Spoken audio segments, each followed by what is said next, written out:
नमस्कार दोस्तों, मैं मंजुन। सब कुछ लर्न में आपका स्वागत है। आज मैं आपको सबसे इम्पोर्टेंट टॉपिक हिंदी का बताऊंगा। संज्ञा किसे कहते हैं। ये हिंदी ग्रामर का फर्स्ट चैप्टर है और सबसे इम्पोर्टेंट चैप्टर भी है हिंदी ग्रामर में। इसके बारे में मैं सारा डिटेल आपको दूंगा, ठीक है। संज्ञा के बारे में जानने के लिए आपको पूरा वीडियो देखना पड़ेगा। इस वीडियो में संज्ञा किसे कहते हैं, संज्ञा कितने प्रकार के हैं, विथ एग्जाम्पल्स और पूरा डिटेल दूंगा मैं, इसलिए इस पूरे वीडियो को जरूर देखें। एक रिक्वेस्ट था, अगर अभी तक आपने मेरे चैनल को सब्सक्राइब नहीं किया तो सब्सक्राइब करें और बेल आइकन को भी प्रेस करें। आगे चलते हैं, स्टार्ट करते हैं। संज्ञा किसे कहते हैं। संज्ञा किसे कहते हैं। संज्ञा उस विकारी शब्द को कहते हैं जिससे किसी विशेष वस्तु, भाव और जीव के नाम का बोध हो, उसे संज्ञा कहते हैं।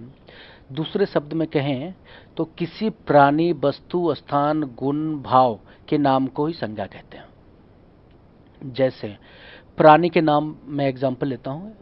प्राणी के नाम में है मोर, घोड़ा, अनिल, किरण, जवाहरलाल नेहरू इत्यादि। ये सारे जो है ना प्राणी के नाम है। जैसे वस्तु के नाम में आते हैं, वस्तु के नाम में जैसे अनार, रेडियो, किताब, संदूक इत्यादि, ये वस्तु के नाम है। स्थान के नाम में कहते हैं कुतुब मीनार, नगर, भारत, मेरठ और भी बहुत सारा जगह के नाम है, पटना, हैदराबाद, मद्रास, इस तरह के जो जगह के नाम हैं उसको क्या कहते हैं, वो भी एक संज्ञा है। भाव के नाम को भी संज्ञा कहते हैं, जैसे वीरता, बुढ़ापा, मिठास इत्यादि। इस तरह के वस्तु के नाम, प्राणी के नाम, स्थान के नाम, भाव, गुण इत्यादि जिसका बोध हो उसको संज्ञा कहते हैं। ये डिफिनेशन में लिखा हुआ है, बाकी ये एग्जाम्पल्स हैं, ठीक है। आगे चलते हैं। आगे क्या है, आगे संज्ञा के कितने प्रकार के होते हैं संज्ञा देखते हैं। संज्ञा कितने प्रकार के होते हैं। मुख्यतः ये 3 प्रकार की ही संज्ञा होती है, परंतु जातिवाचक संज्ञा के 2 और प्रकार होते हैं, जिसकी वजह से संज्ञा के 2 और प्रकार बढ़ जाते हैं और इसके 5 प्रकार के होते हैं।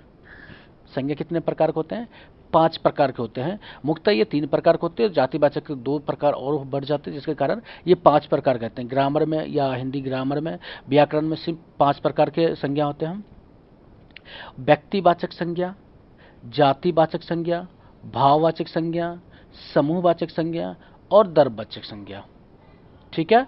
व्यक्तिवाचक संज्ञा, जातिवाचक संज्ञा, भाववाचक संज्ञा, समूहवाचक संज्ञा और द्रव्यवाचक संज्ञा, ठीक है। आगे चलते हैं, जितने प्रकार के संज्ञा हैं उसके बारे में मैं बात करता हूं आगे, ठीक है। सबसे पहला क्या है, व्यक्तिवाचक संज्ञा। व्यक्तिवाचक संज्ञा में क्या है, जिस शब्द से किसी एक वस्तु या व्यक्ति का बोध होता है उसे व्यक्तिवाचक संज्ञा कहते हैं। जैसे रमेश, महेश, गंगा, हिमालय। रमेश एक व्यक्ति का बोध होता है, महेश भी व्यक्ति का बोध होता है, गंगा एक व्यक्ति का बोध है, हिमालय भी एक टाइप के व्यक्ति हैं, ठीक है। व्यक्तिवाचक संज्ञा में व्यक्तियों, दिशाओं, देशों, राष्ट्रीयता, समुद्रों, नदियों, पर्वतों, सड़कों, पुस्तकों, समाचार पत्रों, घटनाओं, दिन, महीनों, त्योहार, उत्सवों इत्यादि के स्थान दिया जाता है, ठीक है। उदाहरण, श्याम, सुरेश, उत्तर, दक्षिण, पूर्व, पश्चिम, भारत, भारतीय, हिंदू महासागर, हिमालय, दिल्ली, त्रिदेव, दैनिक जागरण, मई, बुधवार, होली, दिवाली जैसे शब्द व्यक्तिवाचक शब्द हैं। व्यक्तिवाचक संज्ञा आप समझ गए। आगे चलते हैं। व्यक्तिवाचक के बाद जो संज्ञा है वो कौन सी संज्ञा है, वो है जातिवाचक संज्ञा। कौन सी संज्ञा है, जातिवाचक संज्ञा।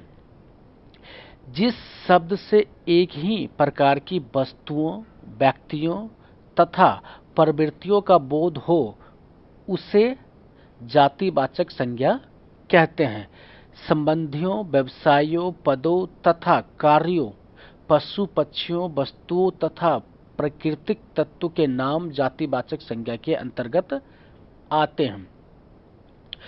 उदाहरण के तौर पर भाई, बहन, प्रोफेसर, मनुष्य, नदी, घोड़ा, गाय, पशु, वर्षा, ज्वालामुखी, राजा, मंत्री, कुर्सी, घोड़ा, बनिया, ब्राह्मण, लड़का, नर, नारी, आदमी, औरत, पहाड़, नदी, घाटी, समुद्र, द्वीप, तालाब, अनाज जैसे शब्द जातिवाचक संज्ञा के अंतर्गत आते हैं।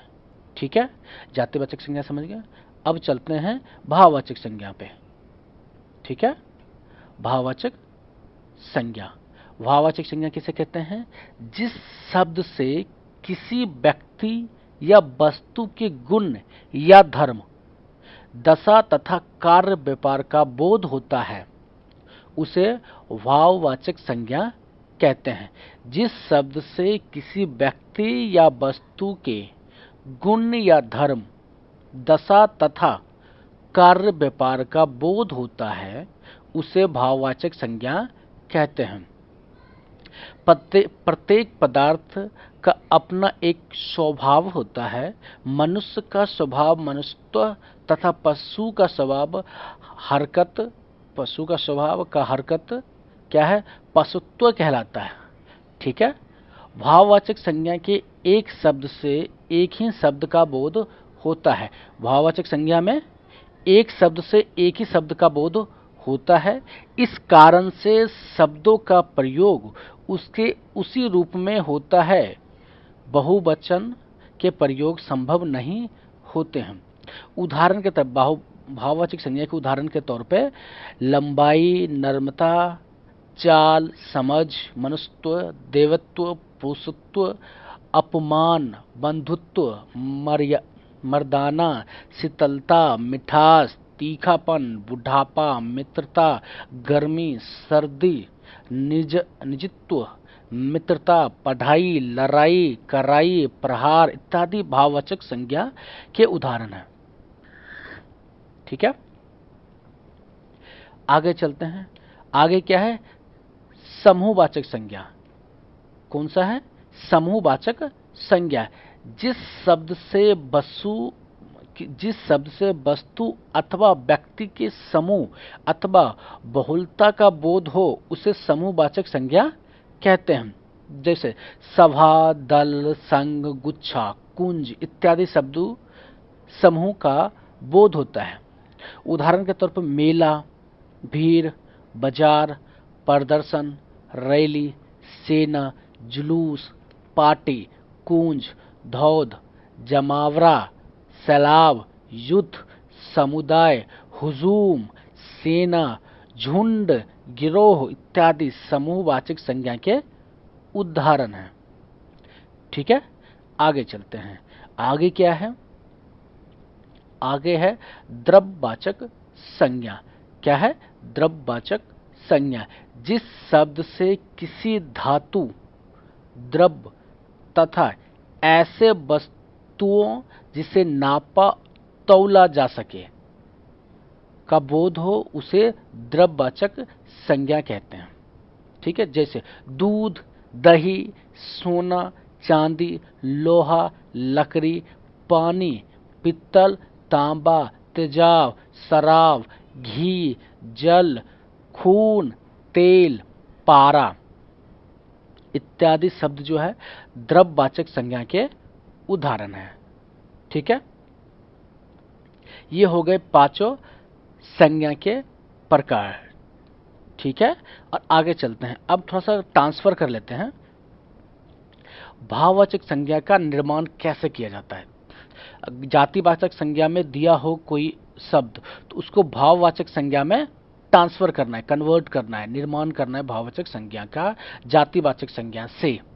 ठीक है, जैसे बूढ़ा एक जातिवाचक संज्ञा है, बुढ़ापा भाववाचक संज्ञा हो गया, लड़का एक जातिवाचक संज्ञा है, लड़कपन एक भाववाचक संज्ञा है, मित्र एक जातिवाचक संज्ञा है, मित्रता भाववाचक संज्ञा है, मनुष्य जातिवाचक संज्ञा है, मनुष्यत्व भाववाचक संज्ञा है।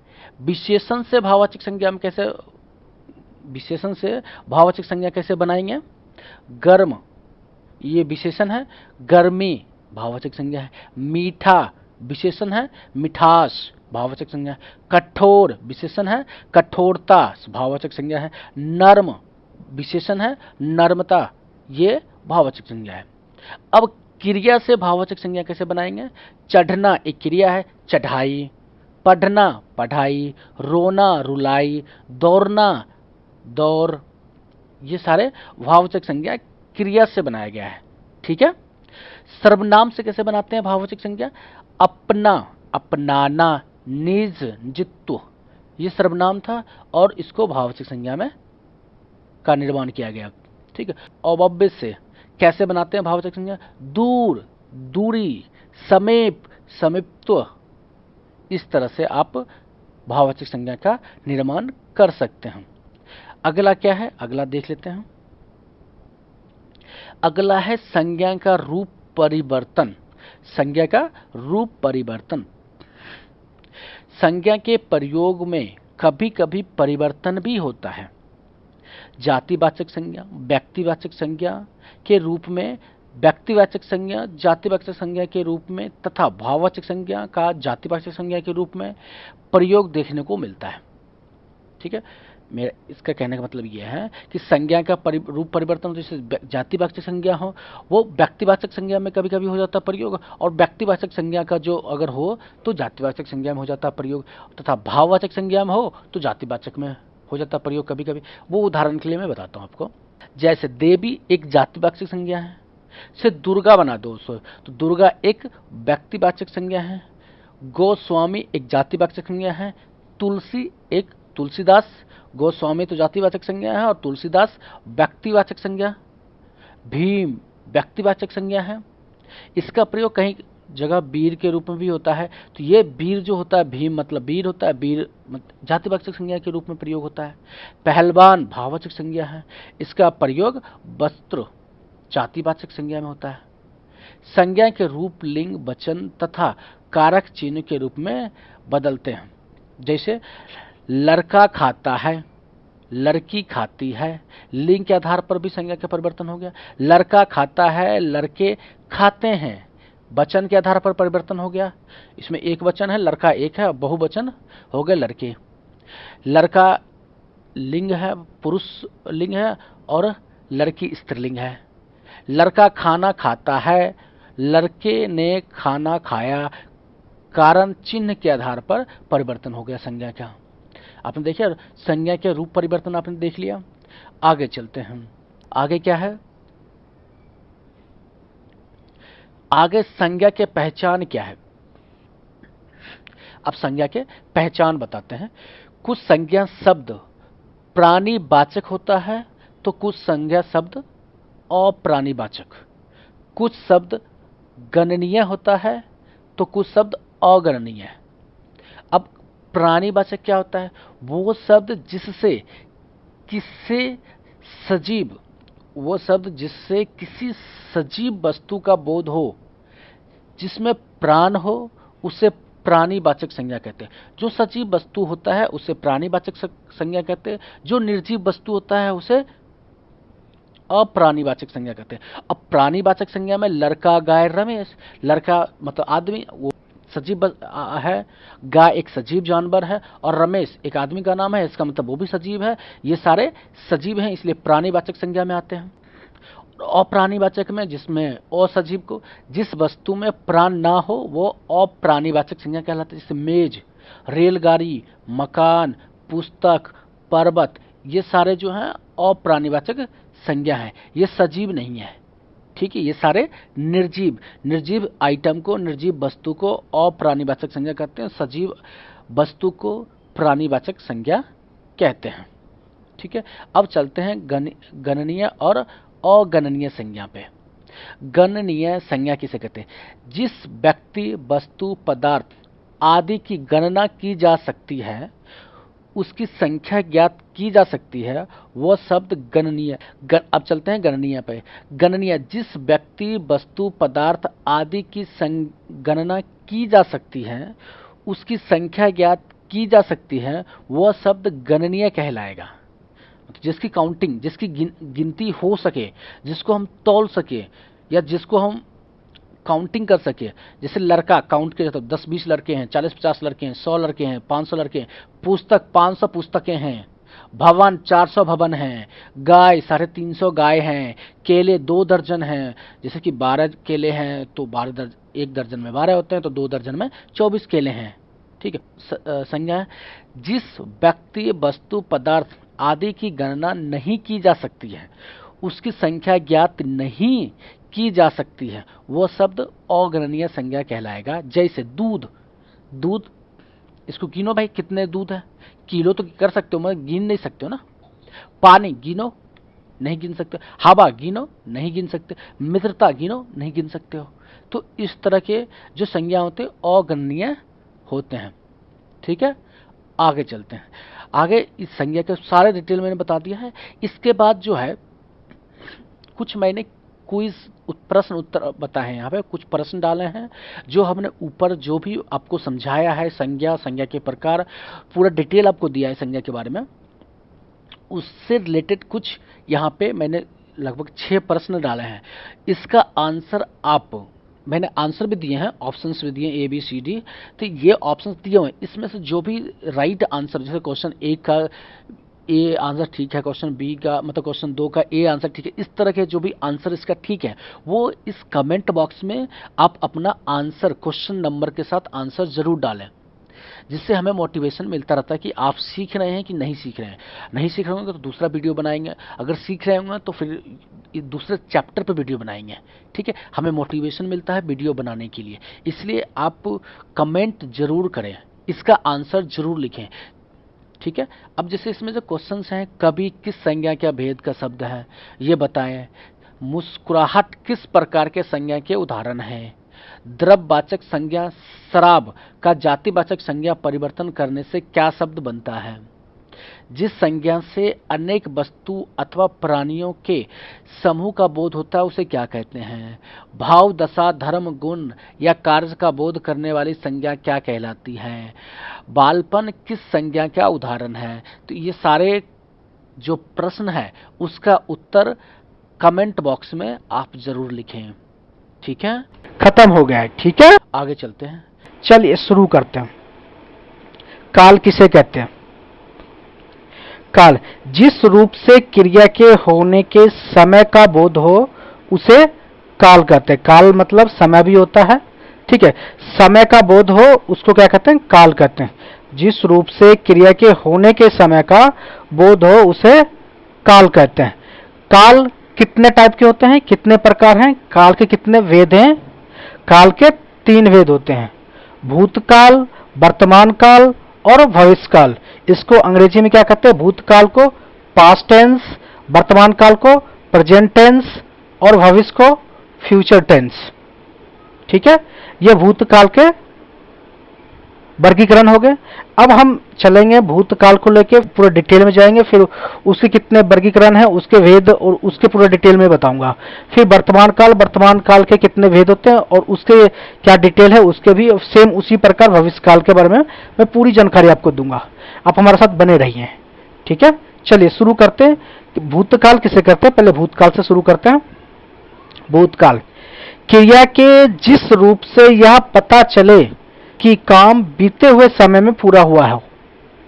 ठीक है, क्रिया के जिस रूप से यह पता चले कि काम बीते हुए समय में पूरा हो गया है उसे क्या कहते हैं, भूतकाल। मतलब आपको यह पता चल जाए कि काम हो चुका है, अभी आप प्रेजेंट में हैं और काम हो गया है, ये आपको अनुभव हो या पता चले किसी काम के बारे में, इसका मतलब ये हुआ वो काम भूतकाल में हुआ है। ठीक है, जैसे लड़का आया था, अभी आया नहीं है, लड़का आया था, ये मैंने पीछे वाली बात कह रहे हैं। वो आया मतलब आया हुआ बहुत टाइम हो चुका है। वो खा चुका था, वो खाना खा लिया था। ठीक है, मतलब वो खाना खा चुका था। मैंने गया, 2 दिन पहले जोर की वर्षा हुई थी।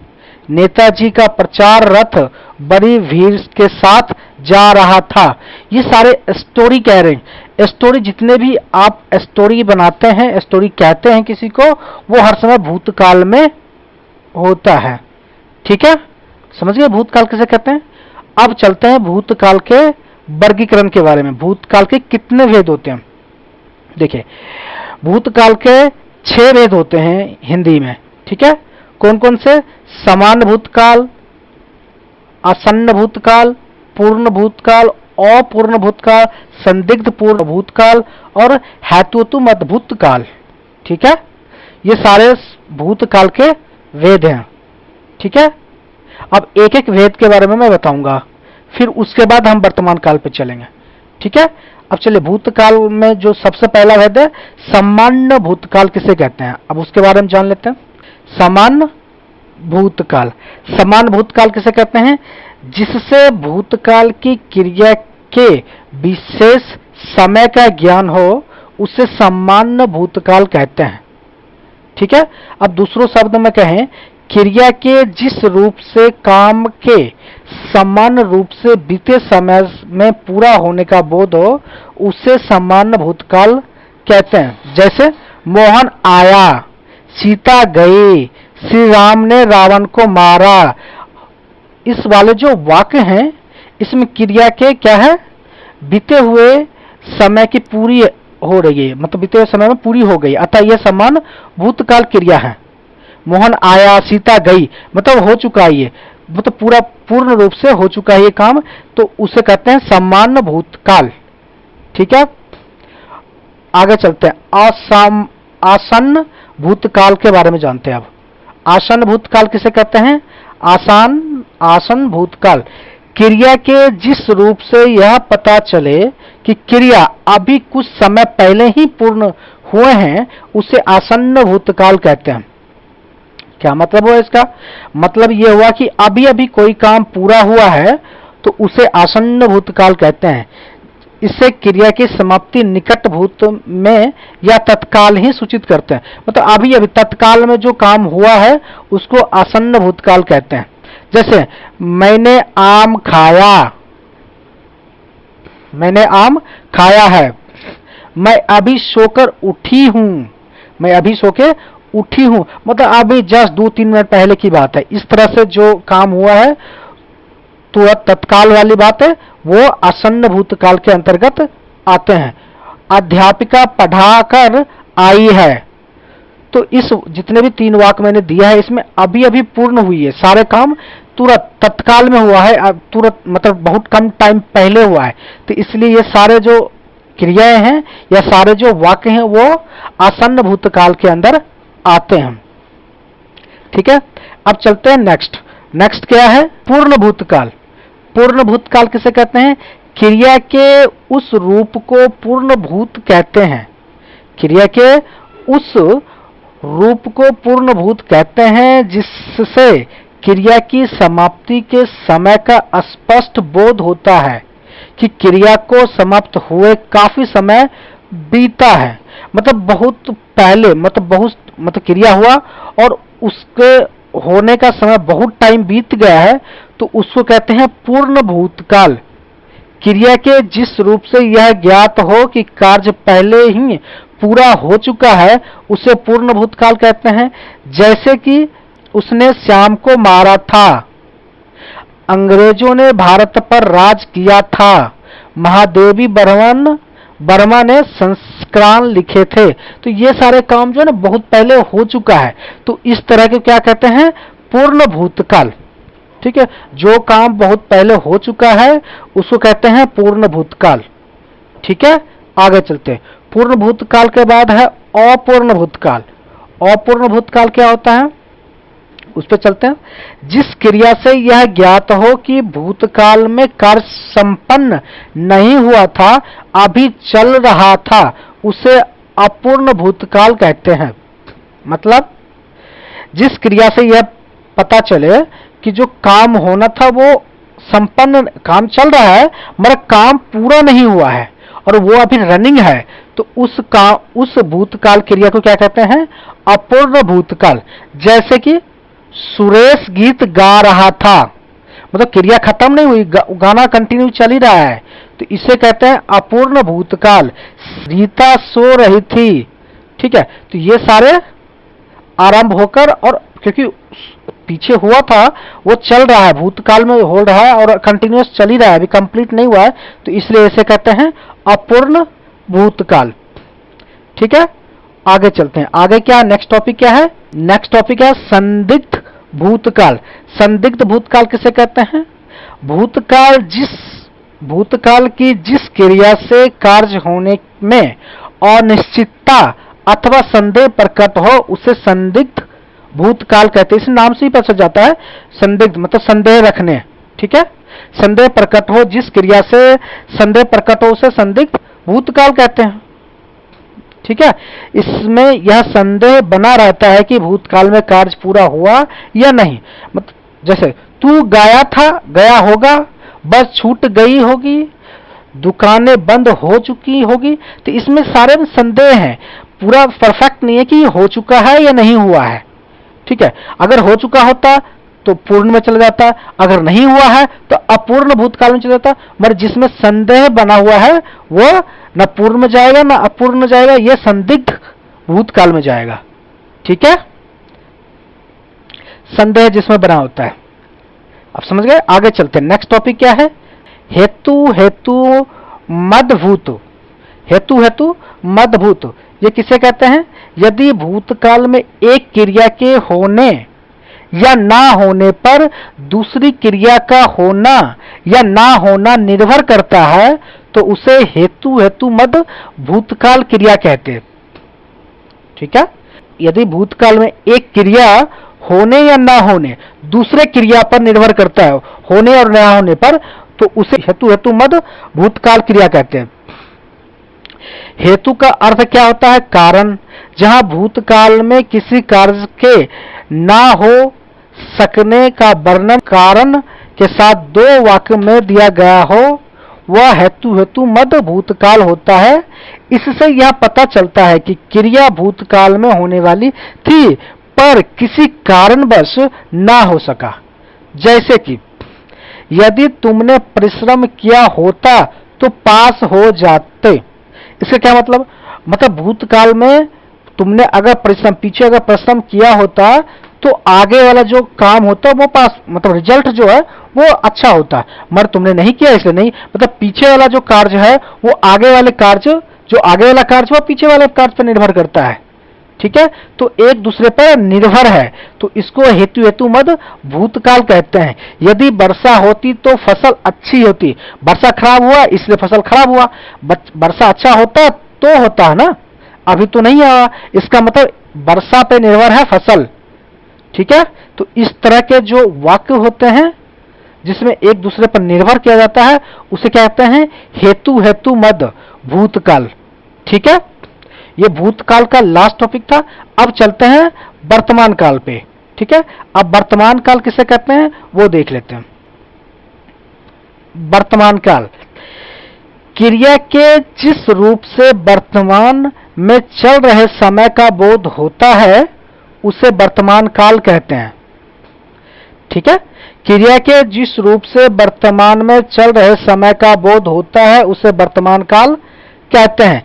जैसे पिताजी समाचार सुन रहे हैं, पुजारी पूजा करा रहा है, प्रियंका स्कूल जाती है, तो ये सारे कंटिन्यू वर्तमान में चल रही हैं। वर्तमान ना पीछे हो रहा ना आगे होगा, ये वर्तमान में चल रहा है, अभी साथ साथ हो रहा है।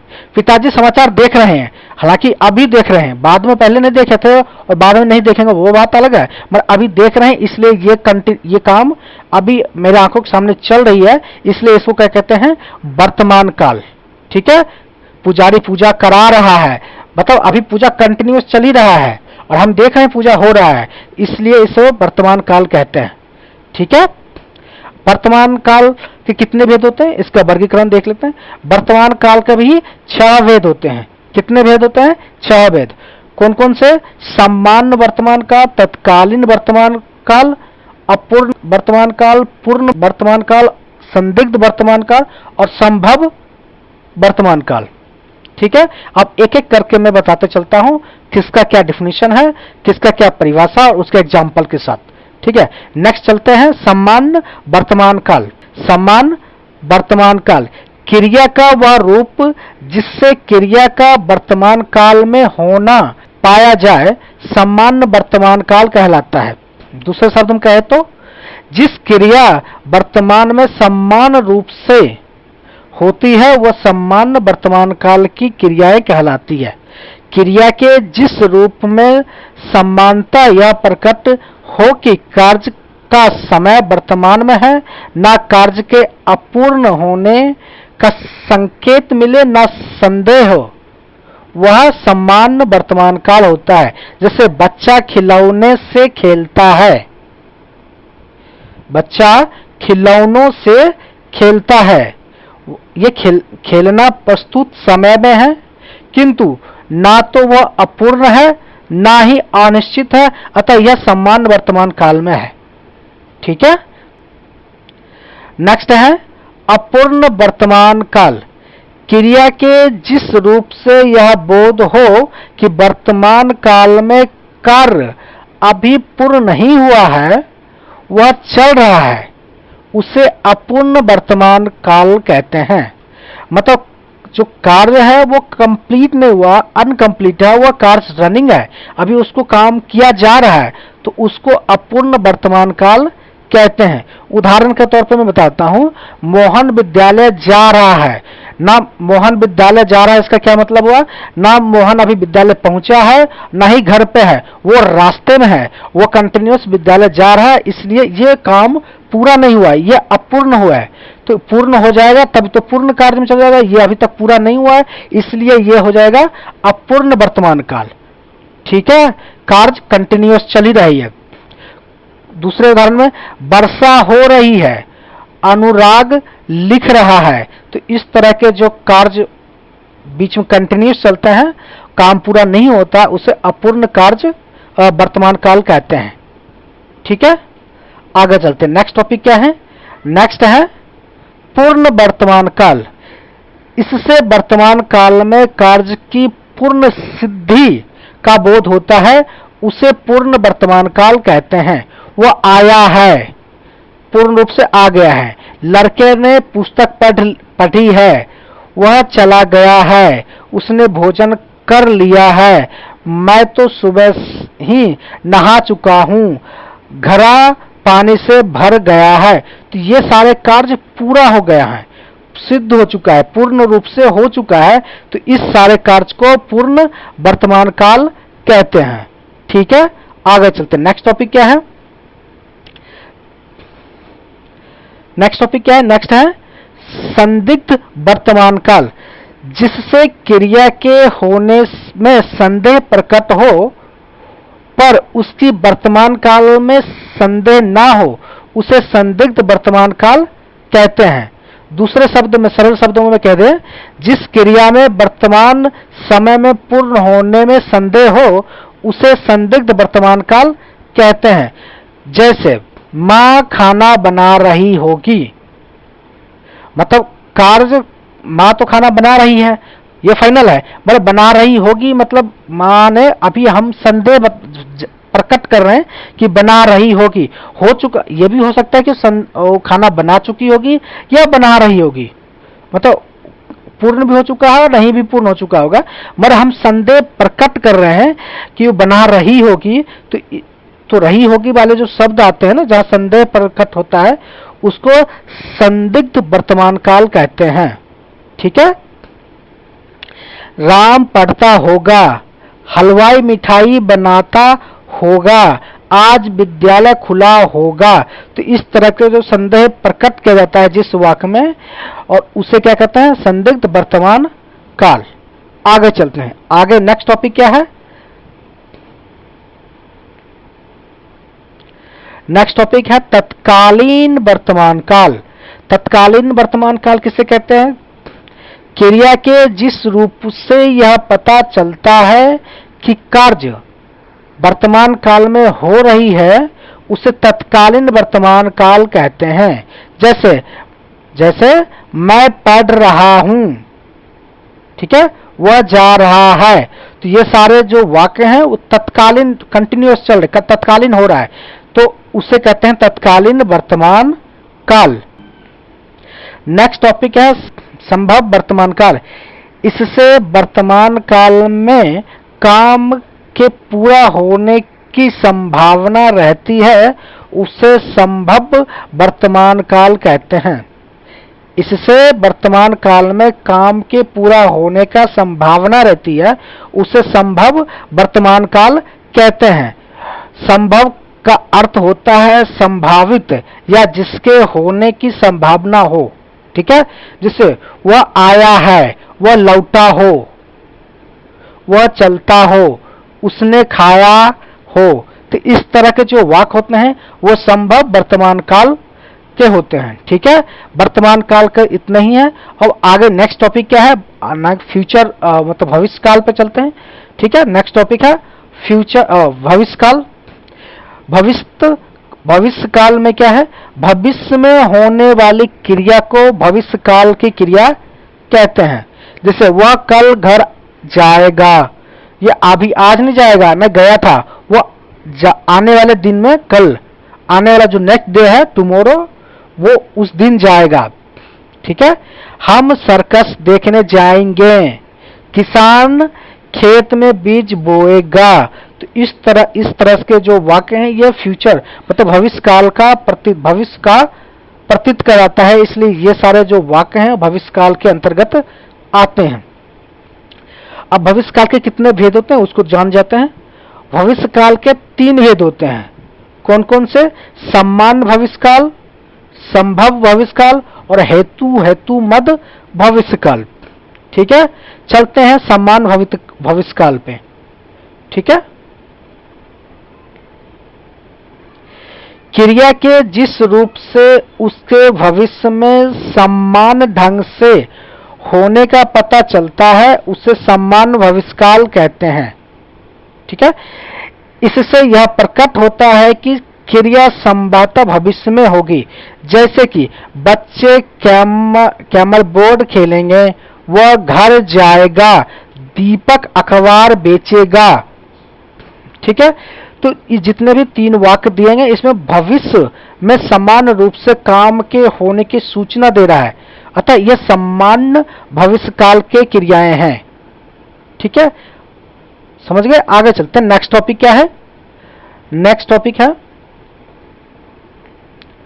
संभव भविष्य काल।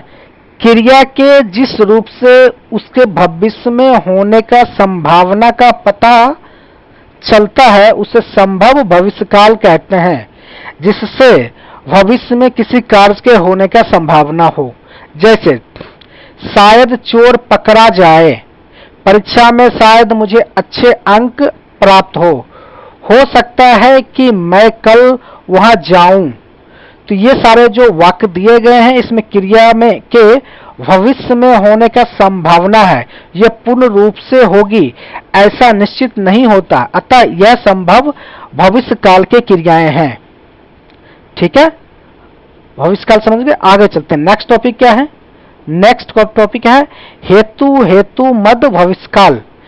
क्रिया के जिस रूप से एक कार्य का पूरा होना दूसरे आने वाले समय की क्रिया पर निर्भर हो उसे हेतु मद भविष्य काल कहते हैं। जैसे वह आए तो मैं जाऊं, वह आए तो मैं जाऊं, एक दूसरे पर निर्भर हो रहा है यहाँ पे। वह कमाए तो मैं खाऊं, वो कमाए तो खाएं, वह पढ़ेगा तो सफल होगा। इस तरह के एक दूसरे पर निर्भर होते हैं, उसे हेतु मद भविष्य काल कहते हैं। ठीक है, ये काल के लास्ट चैप्टर था। आगे चलते हैं, क्रिया के बारे में जानकारी देते हुए आगे चलते हैं। क्रिया क्या होता है, क्रिया की पूरी डिटेल मैं बताता हूं आपको। क्रिया क्या होता है, जिन शब्दों या पदों से यह पता चले कि कोई कार्य हो रहा है उसे क्या कहते हैं, क्रिया कहते हैं। ठीक है, जिन शब्दों या पदों से यह पता चले कि कोई कार्य हो रहा है उसे हम क्रिया कहते हैं। ठीक है, व्याकरण में कोई भी वाक्य क्रिया के बिना पूरा नहीं होता है, इसे भी व्याकरण में एक विकारी शब्द माना जाता है। ये सारे इंपॉर्टेंट पॉइंट मैं आपको बता रहा हूं क्रिया के बारे में। ठीक है, क्रिया हमें समय सीमा के बारे में संकेत देती है।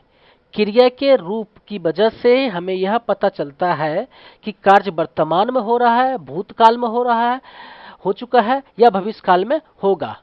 ये काल का चैप्टर है। अगर काल के बारे में पूरी जानकारी आपको चाहिए तो डिस्क्रिप्शन में लिंक है काल के बारे में, वहाँ पे लिंक पे क्लिक करें और काल के पूरी डिटेल आपको मिल जाएगा। उस वीडियो को पूरा देखें, काल के बारे में समझ में आ जाएगा आपको।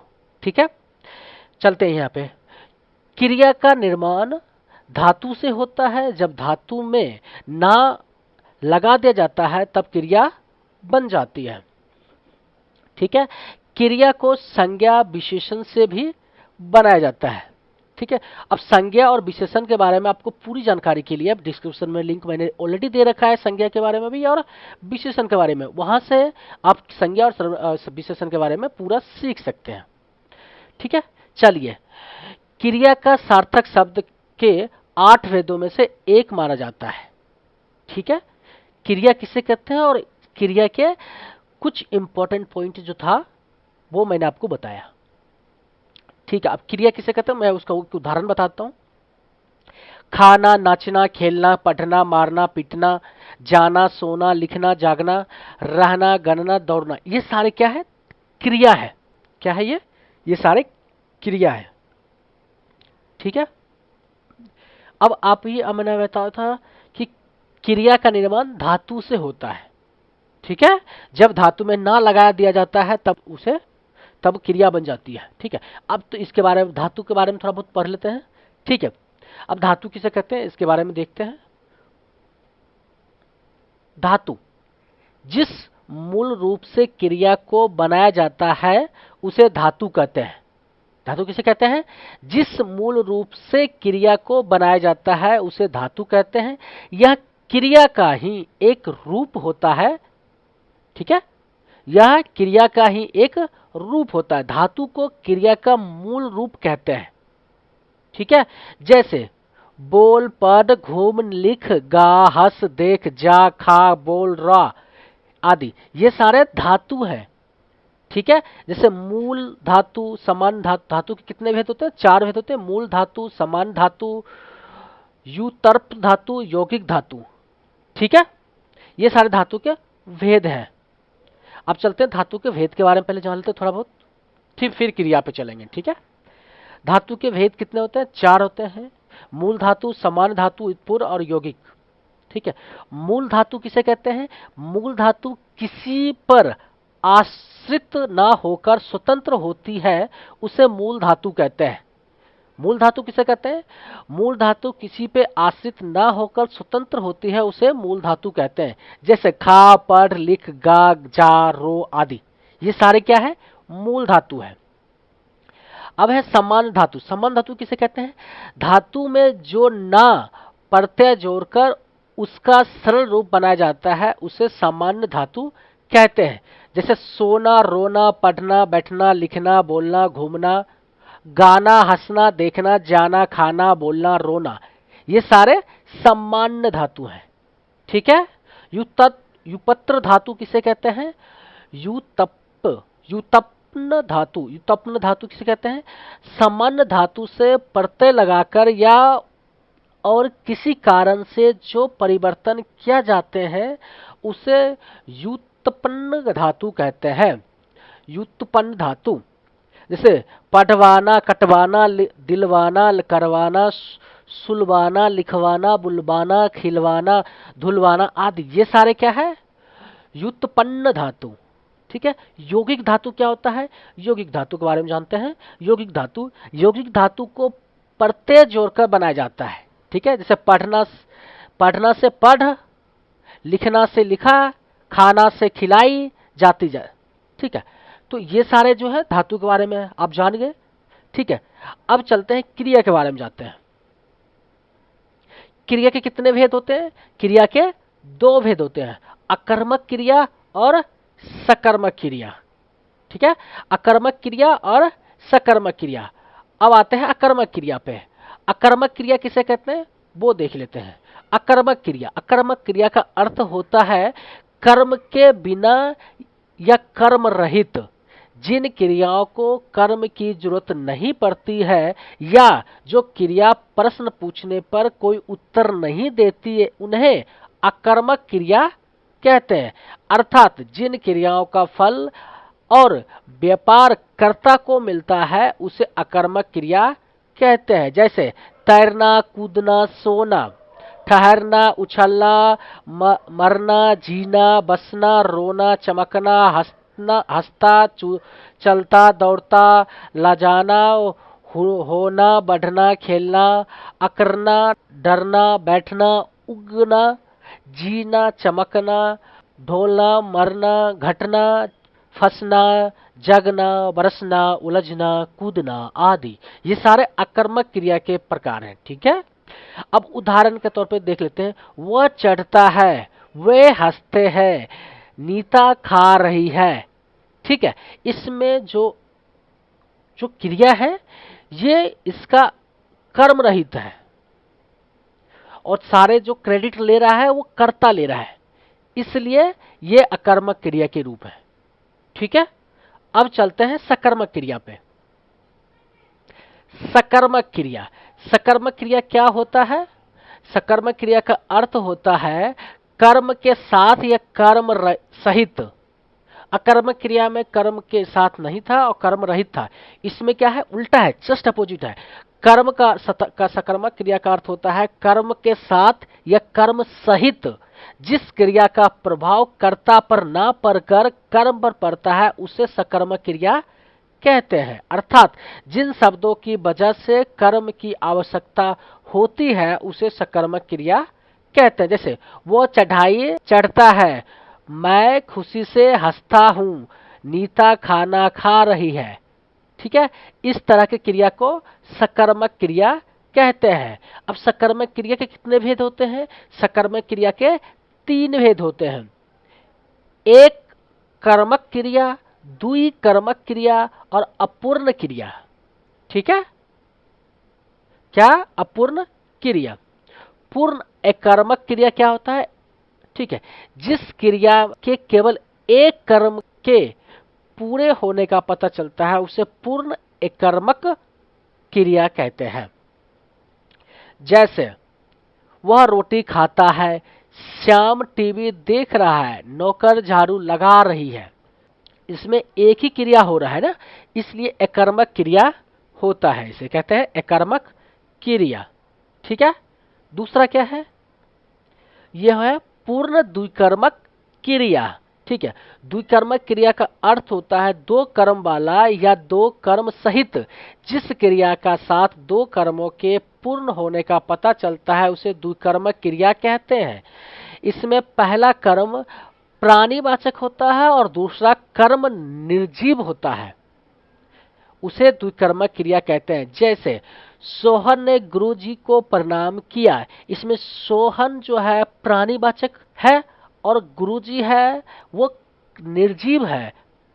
ओ सॉरी, प्रणाम जो है जो दूसरा है वो प्राणीवाचक में प्रणाम है वो निर्जीव होते हैं। दूसरा क्रिया कर्म जो है निर्जीव तरह होता है। ठीक है, नर्स रोगी को दवा पिलाती है, श्याम अपने भाई के साथ टीवी देख रहा है, नौकर फिनाइल से पोछा लगा रहा है। इस तरह के जो क्रिया होते हैं उसे द्विकर्मक क्रिया कहते हैं।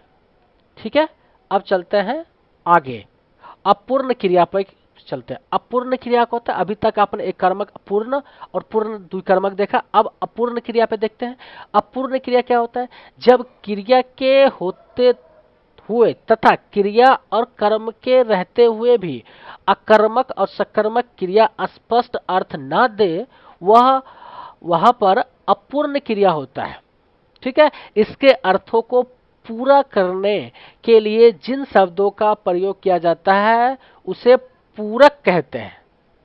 ठीक है, जब क्रिया के होते हुए तथा क्रिया और कर्म के रहते हुए भी अकर्मक और सकर्मक क्रिया स्पष्ट अर्थ न दे वहां पर अपूर्ण क्रिया होता है। उनके अर्थों को पूरा करने के लिए जिन शब्दों का प्रयोग किया जाता है उसे पूरक कहते हैं। जैसे महात्मा गांधी थे, महात्मा गांधी राष्ट्रपिता थे, इनमें राष्ट्रपिता लिखने से अस्पष्टता आ गई है। तुम हो, तुम बुद्धिमान हो, मैं अगले वर्ष बन जाऊंगा, मैं अगले वर्ष अध्यापक बन जाऊंगा। तो पहले में कोई स्पष्ट नहीं हो रहा है, तो दूसरे में एक शब्द लगाया गया है, उससे स्पष्ट हो रहा है पूरा वाक्य। तो इस तरह के वाक्य शब्द को क्या कहते हैं? पूरक शब्द कहते हैं। ठीक है। अपूर्ण क्रिया के कितने भेद होते हैं? अपूर्ण क्रिया के दो भेद होते हैं, अपूर्ण अकर्मक क्रिया और अपूर्ण सकर्मक क्रिया। ठीक है। अब आगे चलते हैं, अपूर्ण क्रिया पे देख लेते हैं पहले। अपूर्ण अकर्मक क्रिया किसे कहते हैं? कभी कभी कुछ अकर्मक क्रिया केवल कर्ता से स्पष्ट नहीं होती है, उन्हें पूरा करने के लिए उनके साथ संज्ञा और विशेषण पूरक की जगह पर लगाने पड़ते हैं, उसे अपूर्ण अकर्मक क्रिया कहते हैं। जैसे वो बीमार रहा। अपूर्ण सकर्मक क्रिया किसे कहते हैं?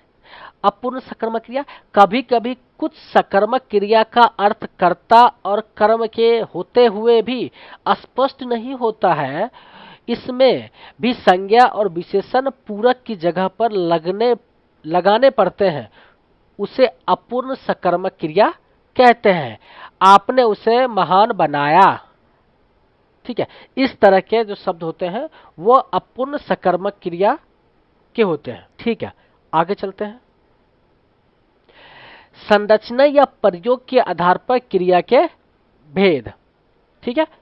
अब क्रिया के कितने भेद होते हैं? पहले मैंने बताया था दो क्रिया के होते हैं, सकर्मक क्रिया, अकर्मक क्रिया। अब संरचना और प्रयोग के आधार पर क्रिया के 11 भेद होते हैं। जैसे कौन कौन से?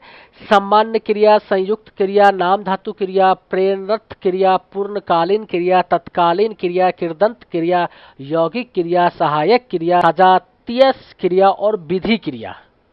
समान क्रिया, संयुक्त क्रिया, नाम धातु क्रिया, प्रेरक क्रिया, पूर्णकालीन क्रिया, तत्कालीन क्रिया, कृदंत क्रिया, यौगिक क्रिया, सहायक क्रिया, सजातीय क्रिया और विधि क्रिया। ठीक है। अब बारी बारी से हम एक एक क्रिया पे के बारे में बस चलते हैं और उसका पूरी जानकारी आपको मैं देता हूं। ठीक है। सबसे पहला है सामान्य क्रिया। ठीक है। अब सामान्य क्रिया पे चलते हैं। सामान्य क्रिया किसे कहते हैं? जिस क्रिया के रूप से काल विशेष का पता ना हो और उसके पीछे ना लगा हो, उसे सामान्य क्रिया कहते हैं। अर्थात जब वाक्य में एक क्रिया का पता चले उसे सामान्य क्रिया कहते हैं। जैसे रोना, धोना, खाना, पीना, नाचना, कूदना, पढ़ना, नहाना, चलना, ये सारे सामान्य क्रिया के पार्ट हैं। ठीक है। जिसमें एक ही क्रिया का पता चलता है उसे सामान्य क्रिया कहते हैं। संयुक्त क्रिया किसे कहते हैं? चलते हैं संयुक्त क्रिया पे। संयुक्त क्रिया, जो क्रियाएं दो या दो से अधिक धातु से मिलकर बनी होती है उसे संयुक्त क्रिया कहते हैं। अर्थात जो क्रिया दो या दो से अधिक क्रियाओं के योग से बनी होती है उन्हें संयुक्त क्रिया कहते हैं। जैसे मैंने खाना खा लिया, तुम घर चले जाओ। इसमें दो क्रिया, खाना और खा लिया, दोनों अलग अलग क्रिया। ठीक है। चले और जाओ, चलना भी क्रिया है और जाओ भी क्रिया है, तो दो क्रिया होती है इसमें, तो उसे संयुक्त क्रिया कहते हैं। ठीक है। अब चलते हैं आगे, संयुक्त क्रिया के कितने भेद होते हैं? अब चलते हैं संयुक्त क्रिया के भेद पर। ठीक है। अब संयुक्त क्रिया के 11 भेद होते हैं। ठीक है। मैंने क्रिया के बारे में बताया था, अब उसका दूसरा पार्ट है संयुक्त क्रिया, उसके भी 11 भेद होते हैं। कौन कौन से? आरंभ बोधक संयुक्त क्रिया, आरंभ बोधक संयुक्त क्रिया, समाप्ति बोधक संयुक्त क्रिया, अवकाश बोधक संयुक्त क्रिया, अनुमति बोधक संयुक्त क्रिया, नित्यत्व बोधक संयुक्त क्रिया, आवश्यकता बोधक संयुक्त क्रिया, निश्चय बोधक संयुक्त क्रिया, इच्छा बोधक संयुक्त क्रिया, अभ्यास बोधक संयुक्त क्रिया, शक्ति बोधक संयुक्त क्रिया, पूर्णरुक्त संयुक्त क्रिया। ये 11 भेद हैं। ठीक है। अब हम चलते हैं एक एक करके इस 11 के बारे में मैं आपको बताता हूं, फिर उसके बाद उसके अगले क्रिया के बारे में मैं आपको बताऊंगा। ठीक है। चलिए शुरू करते हैं। आरंभ बोधक संयुक्त क्रिया के बारे में बताता हूं। आरंभ बोधक संयुक्त क्रिया किसे कहते हैं? जिन संयुक्त क्रिया से हमें पता चले कि क्रिया आरंभ होने वाली है उसे आरंभ बोधक संयुक्त क्रिया कहते हैं। जिन संयुक्त क्रिया से हमें पता चले कि क्रिया आरंभ होने वाली है उसे आरंभ बोधक संयुक्त क्रिया कहते हैं। वह नाचने लगी, बरसात होने लगी, राम खेलने लगा, ठीक है, इस तरह के। ठीक है, आगे क्या है? समाप्ति बोधक संयुक्त क्रिया। जिन संयुक्त क्रिया से मुख्य क्रिया के समापन का पता चले उसे समाप्ति बोधक संयुक्त क्रिया कहते हैं। वह सो चुका है, राम खा चुका है, वह लड़ चुका है, इस तरह के जो वाक्य होते हैं वो समाप्ति बोधक संयुक्त क्रिया के अंतर्गत आते हैं। आगे चलते हैं। तीसरा क्या है? तीसरा है अवकाश बोधक संयुक्त क्रिया। जिन संयुक्त क्रियाओं से किसी क्रिया का विनष्पन कराने के लिए अवकाश का बोध कराया जाए उसे अवकाश बोधक संयुक्त क्रिया कहते हैं। जैसे कि वह बहुत मुश्किल से सोने पाया है, जाने ना पाया। अनुमति बोधक संयुक्त क्रिया के बारे में देख लेते हैं। चौथा है अनुमति बोधक संयुक्त क्रिया। जिन संयुक्त क्रिया से किसी क्रिया को करने की अनुमति दिए जाने का पता चले उसे अनुमति बोधक संयुक्त क्रिया कहते हैं। जैसे मुझे सोने दो, मुझे कहने दो, इस तरह के जो वाक्य होते हैं वो अनुमति बोधक संयुक्त क्रिया के अंतर्गत आते हैं। ठीक है, पांचवा क्या है? नित्याबोधक संयुक्त क्रिया। जिन संयुक्त क्रिया से किसी क्रिया की नित्यता का या उसके खत्म न होने का पता चले उसे नित्याबोधक संयुक्त क्रिया कहते हैं। जैसे नदी बह रही है, पेड़ बढ़ता गया, इस तरह के जो शब्द होते हैं वो नित्याबोधक संयुक्त क्रिया के अंतर्गत आते हैं। ठीक है, आगे चलते हैं। छठा क्या है? आवश्यकता बोधक संयुक्त क्रिया। आवश्यकता बोधक संयुक्त क्रिया। जिन संयुक्त क्रियाओं से किसी क्रियाओं की आवश्यकता या कर्तव्य पता चले उसे आवश्यकता बोधक संयुक्त क्रिया कहते हैं। जैसे मुझे यह काम करना पड़ता है, मुझे यह काम करना चाहिए। ठीक है, निश्चय बोधक संयुक्त क्रिया। सातवां क्या है? निश्चय बोधक संयुक्त क्रिया। जिन संयुक्त क्रिया से मुख्य क्रिया के व्यापक व्यापार की निश्चितता का पता चले उसे निश्चय बोधक संयुक्त क्रिया कहते हैं। वह बीच में ही बोल उठा, मैं मार बैठूंगा। वो बीच में ही बोल उठा, मैं मार बैठूंगा। इस तरह के जो वाक्य होते हैं वो निश्चय बोधक संयुक्त क्रिया के अंतर्गत आते हैं। आठवां क्या है? आठवां है इच्छा बोधक संयुक्त क्रिया। जिन संयुक्त क्रियाओं से क्रिया के करने की इच्छा का पता चले उसे इच्छा बोधक संयुक्त क्रिया कहते हैं। जैसे वह घर आना चाहता है, मैं खाना चाहता हूं। ठीक है, आगे चलते हैं। नौवां क्या है? अभ्यास बोधक संयुक्त क्रिया। अभ्यास बोधक संयुक्त क्रिया। जिन संयुक्त क्रियाओं से क्रिया को करने के अभ्यास का पता चले उसे अभ्यास बोधक संयुक्त क्रिया कहते हैं। जब सामान्य भूतकाल की क्रियाओं में करना क्रिया लगा दी जाती है तब अभ्यास बोधक संयुक्त क्रिया बनती है। जैसे वो पढ़ा करता है, तुम लिखा करते हो, मैं खेला करता हूं। इस तरह के जो शब्द होते हैं उसे अभ्यास बोधक संयुक्त क्रिया कहते हैं। 10वां क्या है? शक्ति बोधक संयुक्त क्रिया। जिन संयुक्त क्रियाओं से क्रिया को करने के लिए शक्ति का पता चलता है उसे शक्ति बोधक क्रिया कहते हैं। जैसे मैं लिख सकता हूं, मैं पढ़ सकता हूं, इस तरह के जो शब्द होते हैं वो उससे शक्ति का बोध होता है, इसलिए ये सारे शब्द शक्ति बोधक संयुक्त क्रिया के अंतर्गत आते हैं। 11वां किया और ये लास्ट है संयुक्त क्रिया के भेद का। ठीक है, पुनरुक्त संयुक्त क्रिया, जब दो समान ध्वनि वाली क्रियाओं के जोड़ने का पता चलता है उसे पुनरुक्त संयुक्त क्रिया कहते हैं।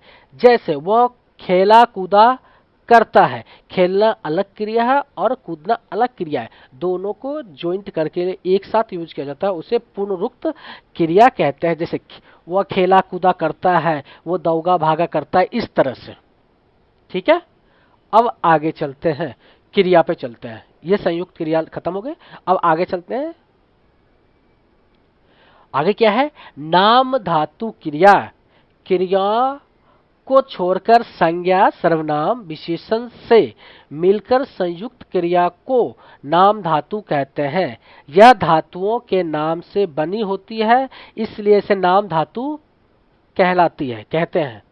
जैसे हाथ में हथियाना, हाथ से हथियाना, बात से बतियाना, दुखना से दुखना, चिकना से चिकनाना, लाठी से लठियाना, लत से लतियाना, पानी से पनियाना, बिलन से बिल गाना, स्वीकार से स्वीकाराना, अधिकार से अधिकाराना, उद्धार से उद्धारना, शर्म से शर्माना, अपना से अपनाना, लज्जा से लजाना, झूठ से झुठलाना, टक्कर से टकराना, लालच से ललचाना, सठिया से सठियाना, गरम से गरमाना, अपना से अपनाना, दोहरा से दोहराना आदि जो शब्द होते हैं ये नाम धातु क्रिया के अंतर्गत आते हैं।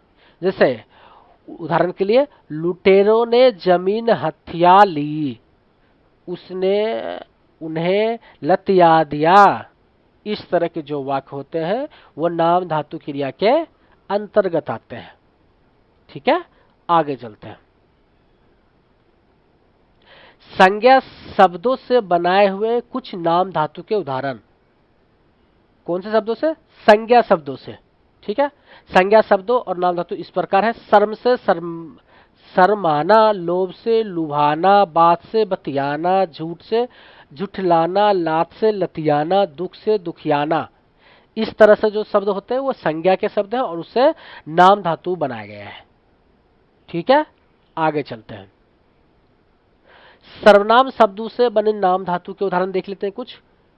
अपना से अपनाना, पराया से परायाना, इसे ये है सर्वनाम से बने हुए नाम धातु। ठीक है, आगे चलते हैं। विशेषण से बने कुछ नाम धातु के बारे में देख लेते हैं।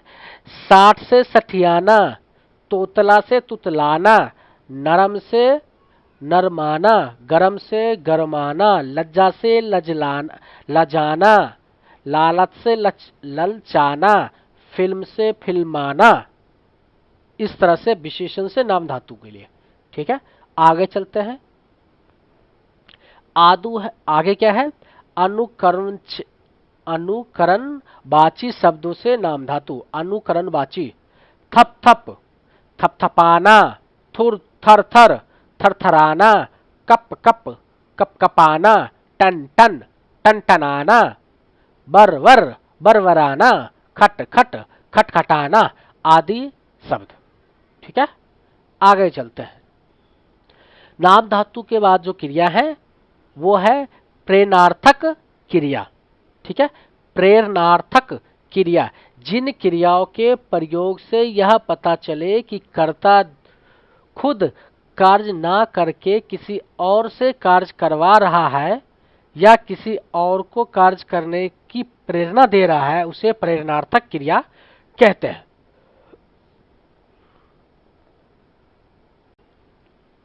ठीक है, जैसे कटवाना, करवाना, बोलवाना, पढ़वाना, लिखवाना, खिलवाना, सुनाना, पिलवाना, पिलवाता, पिलवाती आदि। ठीक है, उदाहरण के लिए देख लेते हैं। मालिक नौकर से कार साफ करवाता है, अध्यापक बच्चे से पाठ पढ़वाता है। मैंने राधा से पत्र लिखवाया, उसने हमें खाना खिलवाया आदि। इस तरह के जो शब्द होते हैं प्रेरणार्थक क्रिया के अंतर्गत आते हैं। ठीक है, आगे चलते हैं। प्रेरणार्थक क्रिया के प्रेरक देख लेते हैं। ठीक है, दो प्रेरक होते हैं, प्रेरक कर्ता, प्रेरित कर्ता। ठीक है, प्रेरक कर्ता में देख लेते हैं, जो किसी और को प्रेरणा प्रदान करता है या प्रेरणा देता है उसे प्रेरक कर्ता कहते हैं, जैसे मालिक और अध्यापक।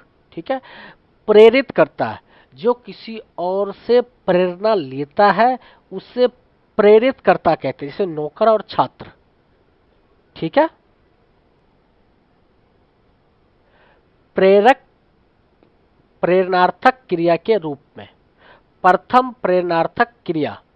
प्रथम प्रेरणार्थक क्रिया में कर्ता प्रेरक बनकर प्रेरणा देता है, उसे प्रथम प्रेरणार्थक क्रिया कहते हैं। ये सभी क्रियाएं सकर्मक होती है, जैसे माँ परिवार के लिए भोजन बनाती है, जोकर सर्कस में खेल दिखाता है। ठीक है, द्वितीय प्रेरणार्थक क्रिया। द्वितीय प्रेरणार्थक क्रिया में कर्ता खुद दूसरे को काम करने की प्रेरणा देता है, उसे द्वितीय प्रेरणार्थक क्रिया कहते हैं। जैसे माँ पुत्री से भोजन बनाती है, जोकर सर्कस में हाथी से कर्तव्य करवाता है, तो ये द्वितीय प्रेरणार्थक क्रिया होता है। ठीक है, आगे चलते हैं।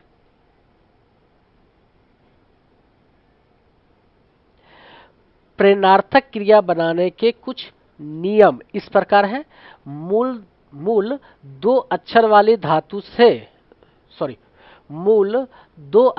धातु में जब आना या बाना जोड़ दिया जाता है, पढ़ से पढ़ाना, पढ़वाना, चल से चलाना और चलवाना, ये है नियम है। ठीक है, इस तरह से आप बना सकते हैं। ठीक है, प्रेरणार्थक क्रिया दो अक्षर वाली धातु में जब ए या ओ जोड़ दिया जाता है तब दीर्घ स्वर को ह्रस्व स्वर बना दिया जाते हैं, जैसे जीत से जिताना, जितवाना, लेट से लिटाना, लिटवाना। इस तरह से तीन अक्षर वाले धातु में जब आना और वाना जोड़ दिया जाता है तब भी बनता है, जैसे समझ से समझाना, समझाना और समझवाना, बदल से बदलाना और बदलवाना। इस तरह से। ठीक है, कुछ धातु में आवश्यकता अनुसार प्रत्यय लगाए जाते हैं, जैसे जी से जिलाना, जिलबाना। इस तरह से। ठीक है, आगे चलते हैं। आगे क्या है? पूर्णकालीन क्रियाएं। पूर्णकालीन क्रियाएं। पूर्णकालीन क्रिया किसे कहते हैं? पूर्णकालीन का अर्थ होता है पहले से हुआ। जब कर्ता एक कार्य को समाप्त करके तुरंत दूसरे कार्य में लग जाता है, तब जो क्रिया पहले ही समाप्त हो जाती है उसे पूर्णकालीन क्रिया कहते हैं। पूर्णकालीन क्रिया को धातु में कर या करके लगाकर बनाया जाता है, जैसे पुजारी ने नहाकर पूजा की, चोर सामान चुराकर भाग गया, विद्यार्थी ने पुस्तक से देखकर उत्तर दिया, वह खाकर सो गया। इस तरह के जो शब्द होते हैं वो पूर्णकालीन क्रिया के अंतर्गत आते हैं। ठीक है, आगे चलते हैं। आगे क्या है? तत्कालीन क्रिया। तत्कालीन क्रिया के बारे में बात कर लेते हैं। तत्कालीन क्रिया, यह क्रिया ही पूर्णकालीन क्रिया की तरह मुख्य क्रिया से पहले खत्म होती है, लेकिन इसमें और मुख्य क्रिया में समय का अंतर ना होकर कर्म का अंतर होता है, उसे तत्कालीन क्रिया कहते हैं। ठीक है, जैसे वह आते ही सो गया, शेर देखते ही वह बेहोश हो गया। इस तरह के जो शब्द होते हैं वो तत्कालीन क्रिया के अंतर्गत आते हैं। आगे चलते हैं। कृदंत क्रिया क्या होता है? कृदंत क्रिया, कृदंत प्रत्यय को जोड़कर जो क्रिया बनाई जाती है उसे कृदंत क्रिया कहते हैं। अर्थात जब किसी क्रिया में प्रत्यय जोड़कर उसका एक नया क्रिया रूप बनाया जाता है उसे कृदंत क्रिया कहते हैं। जैसे चलता, भागता, दौड़ता, हंसता आदि, इस तरह के कृदंत क्रिया होता है। ठीक है, आगे चलते हैं। यौगिक क्रियाएं, जिन वाक्यों में दो क्रियाएं एक साथ आती है और दोनों मिलकर मुख्य क्रिया का काम करती है उसे यौगिक क्रिया कहते हैं। इनमें पहले क्रिया पूर्णकालीन होती है, जैसे वह सामान रखकर गया, परीक्षा सिर पर आ चुकी है। इस तरह के क्रिया को यौगिक क्रियाएं कहती है। ठीक है, आगे चलते हैं। आगे क्या है? सहायक क्रिया। आगे क्या है? सहायक क्रिया। सहायक क्रिया किसे कहते हैं? जो क्रिया मुख्य क्रिया की सहायता करती है उन्हें सहायक क्रिया कहते हैं। मुख्य क्रिया के अर्थ को स्पष्ट करने और अर्थ को पूरा करने के लिए सहायक क्रिया की जरूरत पड़ती है। कभी एक से ज्यादा क्रिया सहायक क्रिया के रूप में आती है, लेकिन इनमें हेरफेर करने से क्रिया का काल परिवर्तन हो जाता है। जैसे वह आता है, तुम सोए हुए हो, इस तरह से सहायक क्रिया होते हैं। ठीक है, आगे चलते हैं। सजातीय क्रिया। सजातीय क्रिया किसे कहते हैं? जब कुछ अकर्मक और सकर्मक क्रियाओं के साथ उनके धातु की बनी भाववाचक संज्ञा के प्रयोग को ही सजातीय क्रिया कहते हैं। अच्छे खेल खेल रहे हो, जैसे कि अच्छा खेल खेल रहे हो। वह अच्छी लिखाई लिख रहा है। इस तरह के जो क्रियाएं होती है उसे सजातीय क्रिया कहते हैं। आगे चलते हैं। आगे कौन सी क्रिया है? विधि क्रिया। विधि क्रिया क्रिया के लास्ट भागों में से एक है। विधि क्रिया कहते किसको है? जिस क्रिया से किसी भी प्रकार की आज्ञा का पता चले उसे विधि क्रिया कहते हैं। जैसे घर जाओ, ठहर जाओ। चलिए कारक पे चलते हैं। कारक। कारक ऐसे शब्दों को कहते हैं जो क्रिया के करने से होते हैं। ठीक है, कारक ऐसे शब्द होते हैं जो क्रिया को करने में सहयोग प्रदान करते हैं। ठीक है, वैसे शब्द को क्या कहते हैं? कारक कहते हैं। उदाहरण के तौर पे वाक्य ले लेते हैं। एक से राम को वनवास जाना था। ठीक है, राम को वनवास जाना था। तो यहाँ पे ये वाक्य है। ठीक है, इस वाक्य में आप देख सकते हैं कि राम एक कर्ता है और जाना एक क्रिया है। ठीक है, राम एक कर्ता है और जाना एक क्रिया है, लेकिन क्रिया एवं कर्ता को मिलाने वाला शब्द जो कौन सा है? को है। इस वाक्य में को जो है ना वो कारक के भूमिका में है। इसी वाक्य को क्या कहते हैं? वर्ड को क्या कहते हैं? शब्द को क्या कहते हैं? कारक बोलते हैं। ठीक है, इसका क्या मतलब हुआ? कर्ता को क्रिया से मिलाने वाले शब्द को कारक बोलते हैं। ठीक है, कर्ता को क्रिया से मिलाने वाले शब्द को क्या कह सकते हैं? कारक बोलते हैं। ठीक है, जैसे कारक के और उदाहरण हैं, मैं आपको बताता हूं, नीचे दिया हुआ है। जैसे राम ने सीता का अपहरण कर लिया था, प्रतीक ने पत्र लिखा, सुनीता ने खाना खा लिया, सुरेश को घूमने जाना है, ट्रेन ने रफ्तार पकड़ ली थी, आधी रात को कुत्ते भौंक रहे थे, सुरेश कार से जा रहा था, रीना के द्वारा मुझे यह बात पता चली। तो यहाँ पे क्या? राम ने सीता का अपहरण कर लिया। ठीक है, तो यहाँ पर आपने देखा प्रतीक ने पत्र लिखा। प्रतीक कौन है? कर्ता है। लिखना एक कारक है। ने दोनों को जोड़ दिया, प्रतीक ने पत्र लिखा, तो ये हो गया कारक। दूसरे शब्द में सुनीता ने खाना खा लिया।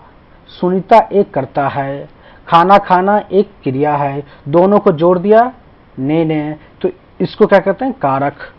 ठीक है। सुरेश को घूमने जाना है, सुरेश एक कर्ता है, घूमने जाना एक क्रिया है, उसको के थ्रू ये दोनों जुड़ा हुआ है। तो सुरेश को घूमने जाना है, तो घूमने जाना क्रिया है और सुरेश करता है, दोनों को जॉइंट करने वाला शब्द कारक है। को ट्रेन ने रफ्तार पकड़ ली, तो ट्रेन एक करता है, रफ्तार पकड़ना तेज भागना एक क्रिया है।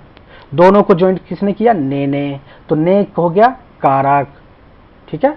आधी रात को कुत्ते भौंक रहे थे, कब भौंक रहे थे, आधी रात को, तो आधी रात एक कर्ता हो गया। कुत्ते भौंक रहे थे, भौंकना एक क्रिया है, कौन भौंक रहे थे, कुत्ते, वो भी करता है, तो दोनों जॉइंट किससे हुए, को से। ठीक है। सुरेश कार से जा रहा था, सुरेश और कार एक करता है, जाना एक क्रिया है, दोनों जॉइंट किया से, तो सुरेश और ये से हो गया कारक। ठीक है। अब कारक के भेद जानते हैं, कारक आप समझ गए। कारक के कितने भेद होते हैं, कारक के कितने भेद होते हैं, कारक के टोटल 8 भेद होते हैं। कौन कौन से, कर्ता कारक, कर्म कारक, करण कारक, संप्रदान कारक, अपदान कारक, संबंध कारक, अधिकरण कारक, संबोधन कारक। ठीक है। अब कर्ता कारक क्या होता है उसके बारे में हम बताते हैं आपको।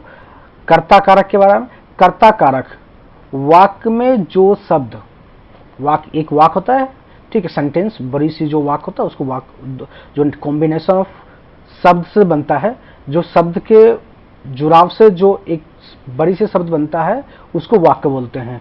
वाक्य में जो शब्द कार्य करता है उसे कर्ता कारक कहते हैं। ठीक है। वाक्य में एक वाक्य दिया हुआ है, उसमें जो कार्य होता है उसे कार्य को कर्ता कारक कहते हैं। इस प्रकार के कर्ता कारक के द्वारा किए गए कार्य को दर्शाते हैं। जैसे कि इसका प्रयोग सदैव भूतकाल में होता है। ठीक है। एक वाक्य में जो शब्द होता है ना, कार्य करने वाला शब्द को कर्ता कारक कहते हैं। कर्ता कारक को हर समय भूतकाल में उपयोग किया जाता है। ठीक है। जैसे ने जो शब्द होता है ये कर्ता कारक के विभूति हैं।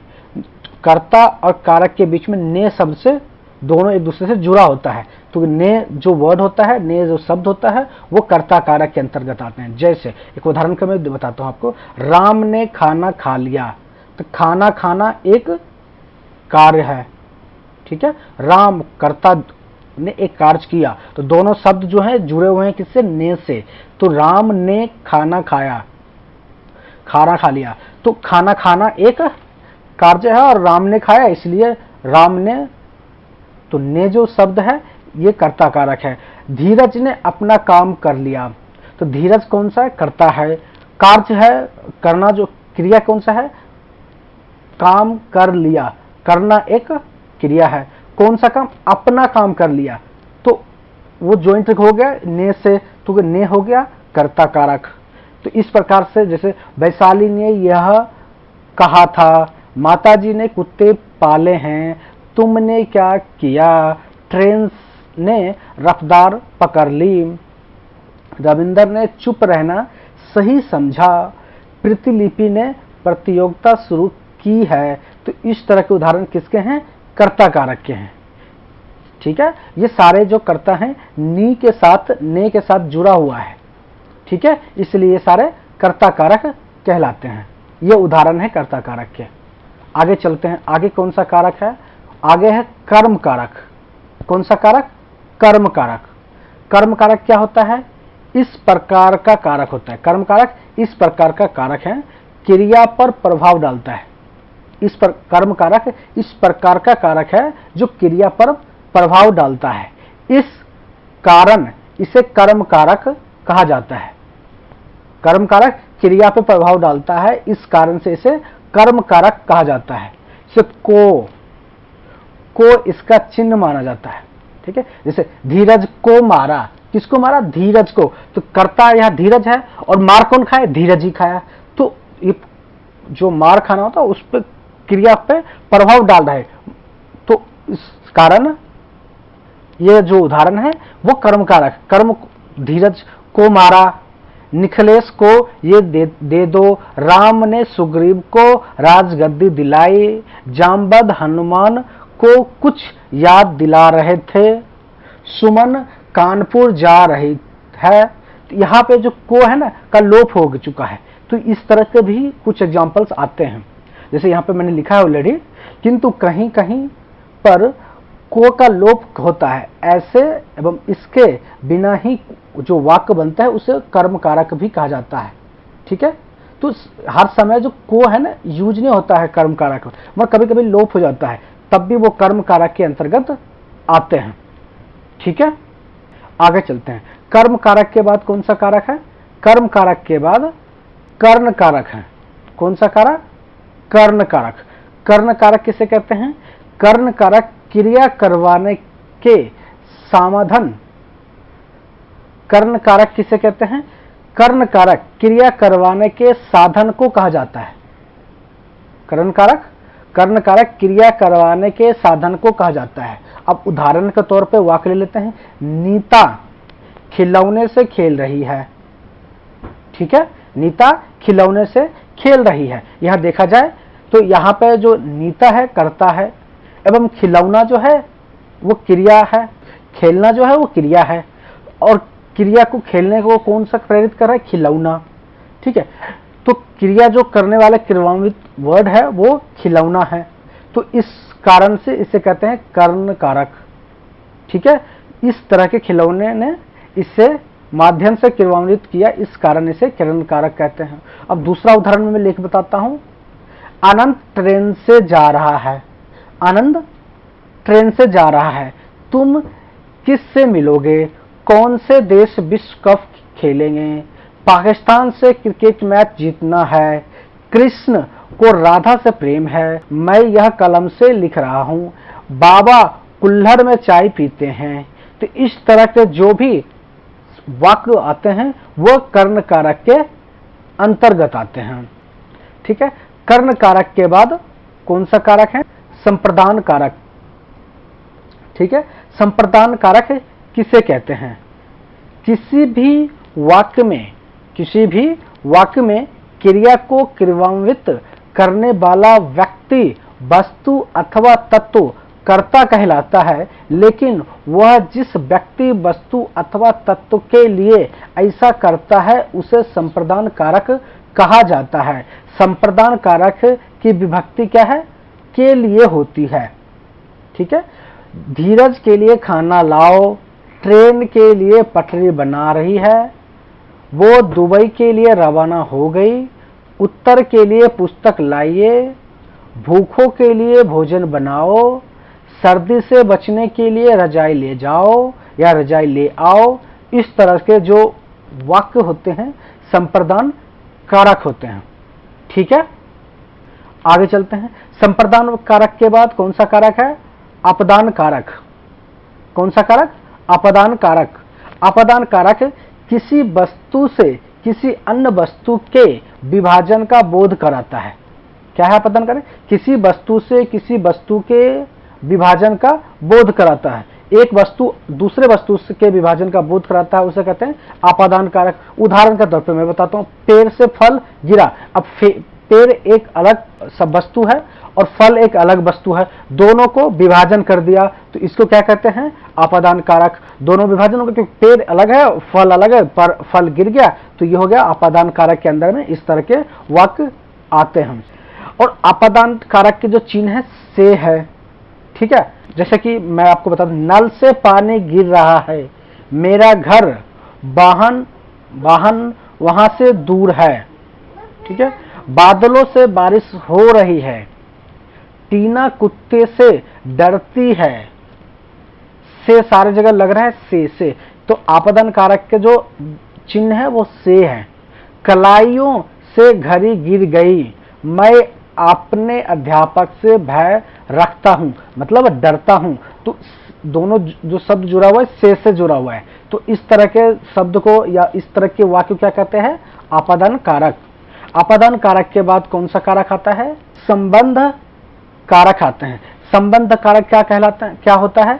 संबंध कारक संज्ञा या सर्वनाम में संबंध दर्शाने के लिए प्रयोग किया जाता है। ठीक है, संबंध कारक का प्रयोग किन्हीं दो तत्व, वस्तु अथवा व्यक्तियों के माध्यम के संबंध को दर्शाता है।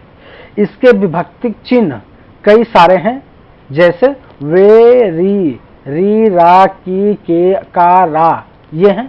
संज्ञा, लिंग या वचन के द्वारा इसकी विभक्ति को बदला जा सकता है। संबंध कारक के कुछ वाक्य मैंने ले रखा है, वो बताता हूं आपको। कानपुर शिवम का घर है। ठीक है, किसका घर है? शिवम का। तो का हो गया संबंध कारक, दोनों संबंध जुड़ा हुआ है। ठीक है, वह मेरा पुत्र है, वह मेरा पुत्र है। उसके सर में दर्द है, जिसके सर में, उसके सर में दर्द है। तो दर्द और सर दोनों एक ही आदमी को हो रहा है, तो दोनों संबंध एक दूसरे को जुड़ रहा है, इस कहते हैं संबंध कारक। उसके सर में दर्द है। ट्रेन की रफ्तार बहुत तेज है। मैं हिंदी का कवि हूँ, वह सुरेश की कलम है। वह माही का बल्ला है। खेतों के मालिक आ रहे हैं। तो इस तरह के जो वाक्य आते हैं वो संबंध कारक के अंतर्गत आते हैं। ठीक है, अब संबंध कारक के बाद चलते हैं आगे। उसके बाद कौन सा कारक है? अधिकरण कारक। अधिकरण कारक वाक्य में जिस शब्द द्वारा कर्ता के आधार का बोध हो वह अधिकरण कारक कहलाता है। उदाहरण के तौर पर वाक्य में मैं घर में रहता हूं। ठीक है, मैं घर में रहता हूं। मैं एक कर्ता है, रहना क्रिया है एवं घर में, ठीक है, कर्ता का आधार है। ठीक है, इस कारण से इस तरह के प्रयोग किए गया अधिकरण कारक का विभक्ति चिन्ह मैं हूं। ठीक है, मैं होता है। ठीक है, जैसे निखिलेश ने कलम बैग में रखी। निखिलेश ने कलम बैग में रखी। वह शाम को नहर किनारे गया था। ठीक है, मंदिर में दिया जल रहा है। रजाई पलंग पर रखी है। टोकरी में आम रखे हैं। पानीपत में अकबर का युद्ध हुआ था। दराज के अंदर क्या है? तो इस तरह के जो वाक्य आते हैं वो अधिकरण कारक के अंदर, अधिकरण कारक के अंदर आते हैं। ठीक है, आगे चलते हैं। आगे क्या है? संबोधन कारक। संबोधन कारक का प्रयोग किसी को संबोधित करने के लिए किया जाता है। यह अक्सर चेतावनी देने, पुकारने, ध्यान हटाने के लिए प्रयोग किया जाता है। इसकी विभक्ति चिन्ह क्या है? एक्सप्लेनेशन साइन होता है की मात्रा माना जाता है। जैसे कि यह किसानों, हे किसानों लड़ो अपने हक के लिए। अरे सुनो, पुकारते हैं ना, अरे सुनो यहाँ चले आओ। श्रीमती जी अखबार दीजिए। आपने उसको ध्यान हटाने के लिए क्या, या उसको ऑर्डर दिया, आपने पुकारा या मांगा। ठीक है, चेतावनी भी दिया। तो इस तरह से आप संबोधन कारक के अंतर्गत ही आते हैं सारे। सुनिए भैया 2 कप चाय दे दो। माता जी आप वहां सो जाइए। आजी आप कहाँ रहेंगे अब? अरे धीरज पढ़ना शुरू करो। इस तरह के जो वाक्य आते हैं संबोधन कारक के अंदर थे। ये कारक के लास्ट भाग थे। इसके बाद कोई भाग और नहीं बचा है। अब इसके बाद जो मैंने डाला है वो कुछ प्रश्न डाले हैं। ठीक है, जो ऊपर दिए गए सारे कारक और उसके एग्जाम्पल के अंतर्गत आते हैं। ठीक है, तो इस जो प्रश्न है इसका उत्तर मैं नहीं बताऊंगा। इस प्रश्न का उत्तर आपको देना है। मुझे कमेंट के थ्रू इस सारे प्रश्न का उत्तर बताइए। राम अयोध्या से वन को गए। इस वाक्य में से किस कारक का बोध है? ठीक है, राम अयोध्या से वन को गए, इस वाक्य में से किस कारक का बोध कराता है? इसको हमें कमेंट के थ्रू बताइए। ठीक है, दूसरा प्रश्न क्या है? मछली पानी में रहती है। ठीक है, मछली पानी में रहती है। इस वाक्य में किस कारक का चिन्ह प्रयुक्त हुआ है? तो ये भी हमें कमेंट के थ्रू बताइए। हमने आंसर आपको दे रखा है, ऑप्शनल आंसर भी दे रखा है, इसमें एक ही आंसर सही है, बाकी 2 आंसर गलत हैं। तो इसलिए आप प्रश्न को सही से पढ़िए और आंसर कमेंट बॉक्स में डालिए प्रश्न नंबर के साथ, जिससे हमें पता चल जाए कि प्रश्न नंबर 1 का आंसर कौन सा है, ABC में कौन सा आंसर सही है, कौन सा गलत है। अगर आपने सही आंसर दिया तो मैं आपको रिप्लाई करूंगा थैंक यू। अगर आपने गलत आंसर दिया तो आपको फिर से मैं ये वीडियो दोबारा से आपको बताऊंगा कि कहां कहां आपकी गलती हुई है। ठीक है, तो इस प्रश्न का आंसर जरूर आप दें मेरे साथ बनके। ठीक है, अगर ये वीडियो आपको अच्छा लगा तो इसे लाइक करें, शेयर जरूर करें, शेयर करना ना भूलें। और कॉल्स के बारे में यदि आपका कोई क्वेश्चन है, सुझाव है, सवाल है तो कमेंट बॉक्स में जरूर लिखें, जिससे हमें पता चले कि आपको कितना नॉलेज हुआ है इस वीडियो से और क्या कमी रह गया है। और अपना सुझाव जरूर डालें, क्वेश्चन भी जरूर डालें। ठीक है, जिससे हमें मोटिवेशन मिलता रहे। ये वीडियो देखने के लिए आपको धन्यवाद। Thank you.